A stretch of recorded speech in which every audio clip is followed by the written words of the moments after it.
This is definitely something I could see myself wearing. At a Western retail store, Miriam Sobs mulls over what she would wear as a Muslim woman. It's got the trend of the bright pop of color with that scarf there. I would totally wear that on my head. Because of what's on her head, Sob found her path to a media career blocked. So she started a Muslim fashion blog and YouTube channel, Hijab Trends. I was trying to get a career in television, and people kept telling me, no, not until you take your scarf off, you cannot be on television. And I thought, well, I'm just going to make my own thing. That was 10 years ago. Sob now reports for a local radio station, and her blog gets over 2.5 million hits a month. A reflection, she believes, of the growing power of the Muslim consumer. Fashion companies are now trying to catch up. They realize how much money there is in this market. So in the U.S., the Muslim consumer market is worth $170 billion. Globally, it's in the trillions. In the coming decades, the Muslim population is expected to grow twice as fast as the global population.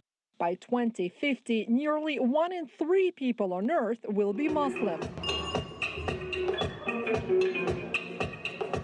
So lucrative is this expanding market that in May, Istanbul hosted the world's first ever International Modest Fashion Week. It was so important to have is to show the world that we're here to stay. Melanie Al-Turk, a lawyer by training, started her own online Muslim clothing company in 2010. The business began out of her own frustration in trying to dress modestly, but fashionably. I would go to thrift stores and I would buy dresses from like the 70s and 80s, and then I would sew them into skirts, because at that time it was impossible to find a long skirt. They just weren't in the market. Now she has over 300,000 followers on Facebook and Instagram, and her items sell out within hours.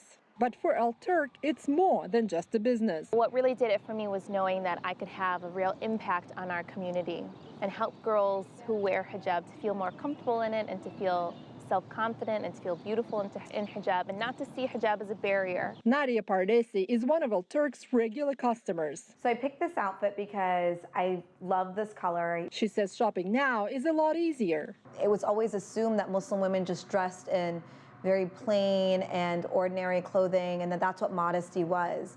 There wasn't a sense of style. Now the market realizes that we're a real consumer and that our needs should be met. For many decades in the United States, young Muslim women had to come to stores like this one to buy modest clothing. Now, most of them refer to it as traditional or cultural clothing, and they buy it only for special occasions like weddings and parties. Change is happening as wearing a hijab becomes not only a religious obligation for Muslim women, but a fashion statement as well.